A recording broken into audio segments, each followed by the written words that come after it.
Yeah, I think the big thing is obviously with signing day is, I feel like our football family got a great deal stronger today through our hard work in recruiting. Philosophies help change programs, as do systems, but what really moves the needle are people, and we can't stress the importance of getting the right people in here to help us put this foundation together for us to have the success we want to have. I couldn't be more thrilled with the type of kids that we've recruited with a premium on being smart, tough, and reliable. Those were the three characteristics that our staff wanted to evaluate these guys with. Our staff, their wives and families did a tremendous job for us recruiting. This is all hands on deck when it comes to recruiting. Our players, which serve as our best advocates, our administration, everybody played a hand in helping us put this class together, and I can't thank all the people, the professors that helped spent time with these recruits on campus for the job they did. It's truly a national class, and anyone that knows me knows that if we're going to recruit here at the University of Maryland, it'll start right here in the DMV, and that won't change. But what we've shown is that we have the ability to recruit nationally and go wherever we need to go to get players to help us make this program great. We got 4 guys right here from the DMV that have signed already. I think we've got 7 guys from down in Florida, a couple from Texas, some from New Jersey, and then 11 different states kind of make up this class. And to me, it shows the power of what the University of Maryland is about. We've got some highly talented skill position guys, but if you look at this class as a whole, the premium for us was getting better in the trenches on the O-line and D-line. And we obviously still have some scholarships left, and we're going to continue to try to build both offensive line and the defensive line. But we feel really good about the kids that we've been able to bring in, and that was a huge need for us, especially with depth. I'm excited about competition. This program is going to be all about competition, and the way you get better is when you create competition at every position. And again, we've been able to add some really good players to a foundation of good players we have coming back. And with that, that's where my excitement starts. And again, this is the type of class that we expect to be able to recruit here to Maryland year in and year out. And hopefully, again, we're able to show our fans and all the people that love the Terps that we're moving in the right direction. With that, I'll open it up to some questions.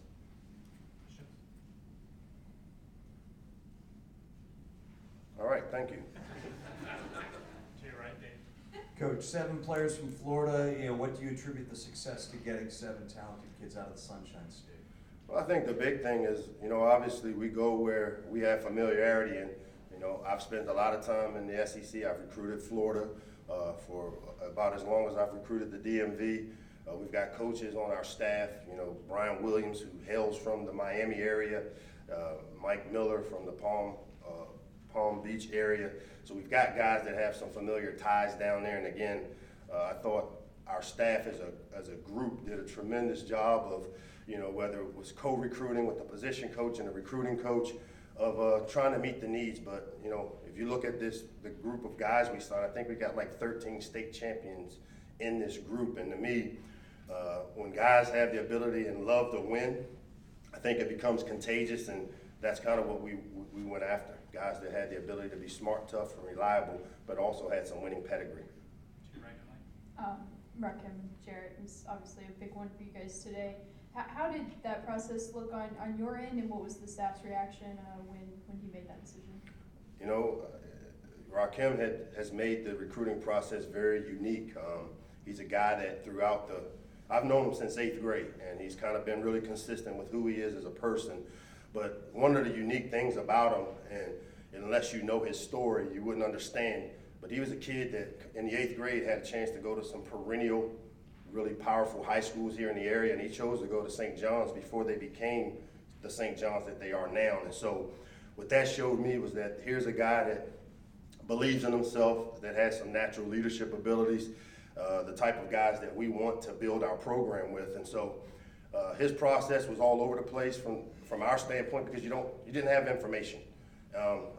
Even the way he signed and committed today, we had no idea he was signing today. We had no idea that he was even coming to us, and then all of a sudden, he puts out a tweet that says committed, and we're like, what is this? And so really unique, but nothing happens by accident. And I think our staff as a whole collectively did a really good job of being consistent with him, giving him enough space, showing him the things that Maryland could do for his program. He's a kid that grew up watching and rooting for Stephon Diggs, and I think that, you know, the effect of seeing what Stephon was able to do here played heavily in it. But again, he's another one of these local guys, and the challenge is that we've got really good players in this area. We've got 3 of the top high schools in the country located right here. And if a guy like Rakim Jarrett thinks Maryland is good enough to help him develop him on and off the field, the challenge is for other guys to believe the same. And I think it shows the type of character that Rakim has.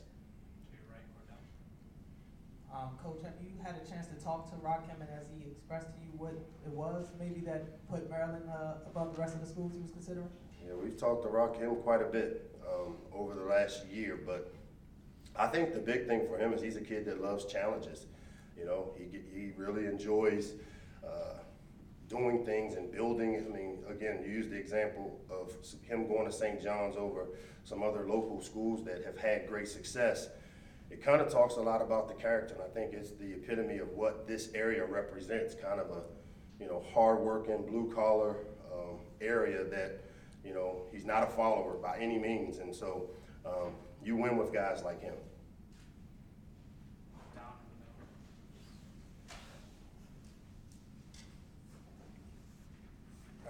Just touching on the effect of signing a 5-star, does that resonate more? You talk about it being a national program. When you do sign a 5-star, this is Maryland's first 5-star since Davian Prince. Does that resonate more in recruiting circles than anything else? I know you said that getting the offensive defensive line is important for this team, but as far as the program in the future, how important is it signing a 5-star player? You know, the stars for us don't matter, but I think it goes along the lines that peer pressure still runs recruiting. And when players that respect Rakim Jarrett as a football player see him sign and come to a place like Maryland, I think it opens up eyes and doors that Maryland could possibly be the type of program that has the ability to develop you. I mean, we've had back-to-back first-round draft picks here. You know, from Darnell Savage a year ago to 2 years ago, DJ Moore. And so there's no doubt in my mind that when you sign a guy like Rakim Jarrett, very similar to when we signed Stephon Diggs, very similar to when we signed Vernon Davis back in the day, it opens up some eyes that we hope to maybe benefit from, because if a guy like him thinks our program is good enough, people that respect who he is as a player, it maybe opens up some of their eyes as well. And Coach, you touched on this a little bit, but you know, when you're talking to a guy like Jarrett that, you know, is committed to, you know, LSU, that's, you know, competing in a national championship, and you know, didn't have Maryland in his top 10 initially, what is your kind of pitch to him, and how do you like, what was your approach in trying to get him on board with Maryland? Well, I think it starts with people. You know, this is still a people-driven business, and when you go out and recruit, you sell who you are. I think when you look at the investment that's been made in facilities around here, when you look at the type of coaching staff that we've brought here to Maryland, these all play a major factor. When you talk about building resumes both on and off the field, because of our location, being in one of the best cities in the world, one of the most powerful cities in the world, these are all things that we sell. And fortunately for us, we recruited smart, tough, and reliable players that understand what it's all about. We've got a great academic institution that really supports our players, and I mean, what is it not to like about Maryland?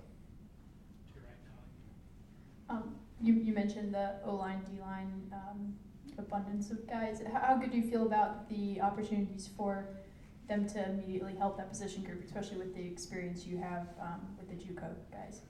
Well, I think the big thing is obviously when you sign high school guys, especially on the O-line, it takes a little more time there, and that's why you see us with a few more junior college prospects on both sides of the line. And when you look at the junior college O-linemen, these are guys that obviously we're bringing in to have the opportunity to compete. One of the things that opens up doors is when you have opportunities, and obviously the thing we're going to always do here is try to create the competition to where we're going to recruit the best players we can possibly bring in and every year guys have to compete at a high level to maintain their role with the team. So bringing in the junior college players on both sides maybe expedites the development stage a little quicker because they've got a couple of years experience. But I think the biggest factor for us will be the fact that I think 8 of the signees will be mid-year enrollees, whether they're high school or junior college. And to me, that's the part that I'm really excited about, because these guys will be here for spring practice, for our winter workouts, and all the culture building things that we need. And that more than anything helps in the development of players. Andy, to your left. Coach, obviously getting Jarrett is big, but what needs to happen to get more high-level local recruits that think Maryland is the destination?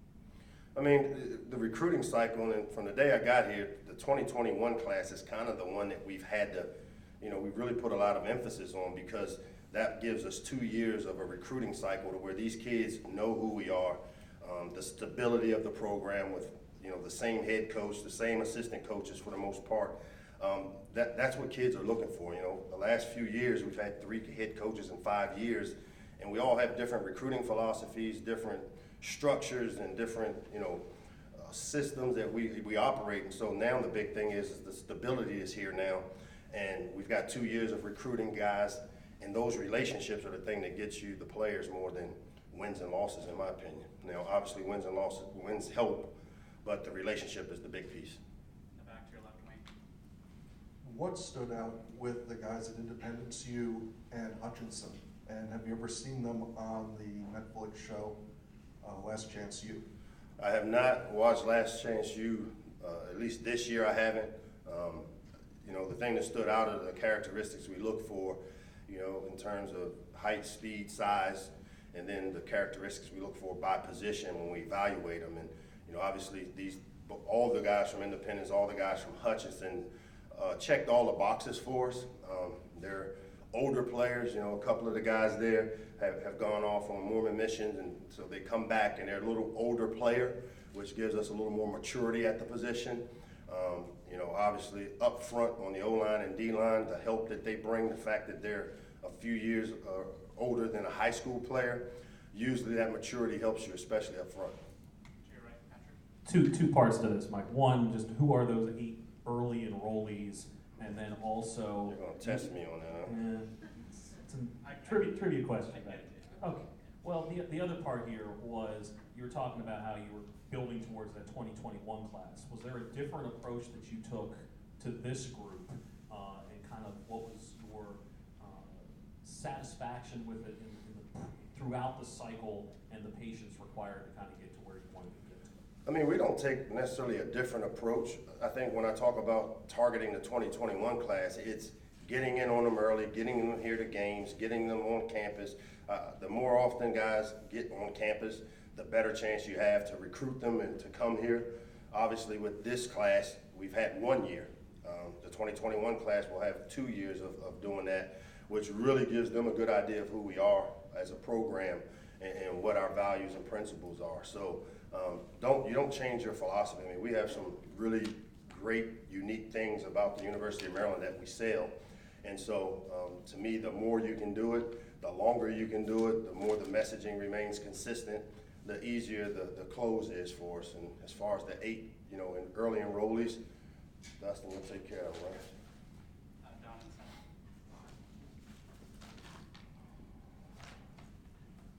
Like, in terms of, I think this is the first year in a while that a quarterback has not been signed. Is that an indication? Yet. Okay. Is that an indication that, obviously you're still looking for that. Is it going to be through high school players or graduate transfers? A little bit of both. I mean, we're going to try to find the best players we can possibly find, whether it's quarterback, D-line, O-line. We still have some work to do in recruiting. Again, with the transfer portal, the grad transfers, opportunities are there. We've got another month after this signing date to kind of, go out and see what's out there. But we're not going to be afraid to go recruit every position we possibly can to make us a better team overall. And just to follow up, this obviously signing a guy like Jarrett, is that sort of a lure to get a good quarterback in here? Well, one thing I learned in this business is good players like to play with good players, and so, you know, having guys like Rakim Jarrett and, you know, Day McDougal, Nick DeGennaro, who is one of my favorites of this class, you know, we signed 3 really good receivers that we feel will improve that room. To your right, Adam. Mike, earlier you said smart, tough, and reliable were the main characteristics you were looking for in this class. And this is now the foundation of your second recruiting class under your belt so far. Really, here. 1.5. 1.5. Yeah. Are those same characteristics, smart, tough, and reliable, something that you are hoping last year's true freshmen and last year's redshirt freshmen, if that matter, are going to bring to the roster when we're looking at who's playing in 2020? Those are paramount to play and be a contributor for us. Smart players do things the right way on the field. You know, tough players mentally and physically, you're always going to win with them. And then reliable. If you look at the way we played this year, I would dare to say we weren't a team that consistently played smart, tough, and reliable. But to me, when we go out and recruit, we put a premium on checking those 3 boxes with the guys we bring in.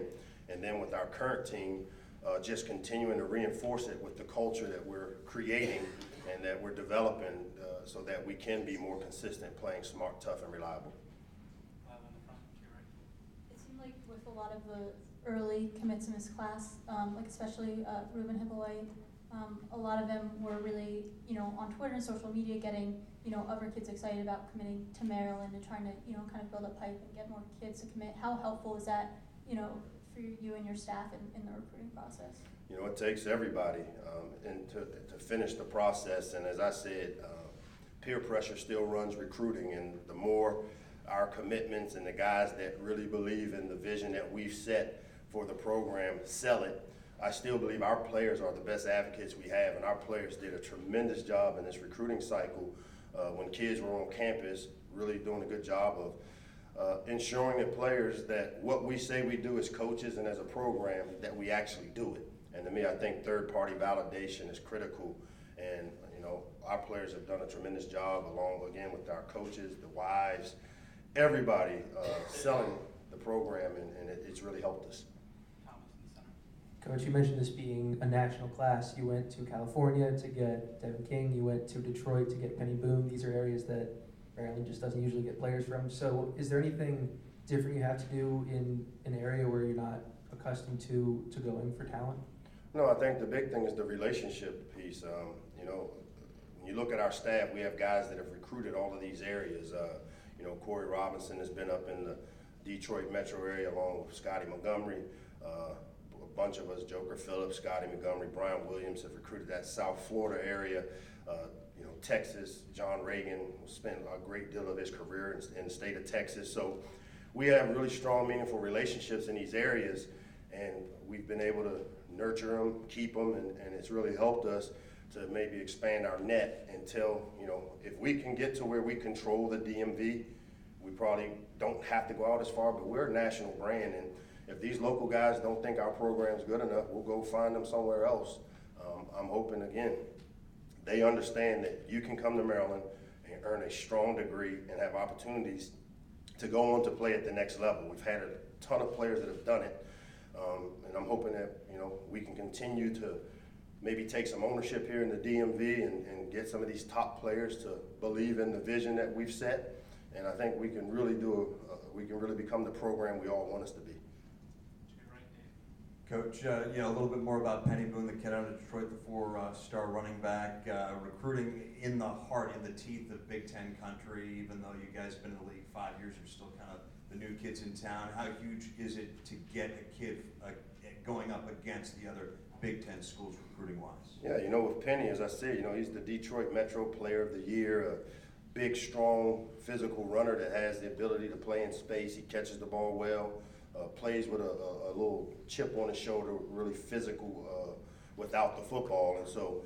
you know, to be able to go into Detroit and get a guy like Penny Boone, I think will enable us to go back there in years to come, because he's a guy like how Rakim Jarrett is here, how Day McDougal is in South Florida, that other guys know about, and all of a sudden he's going to a place like Maryland and having great success, and that's how you open the door. So it's great to get a guy like Penny Boone signed up. Thank you, Coach. Thank you.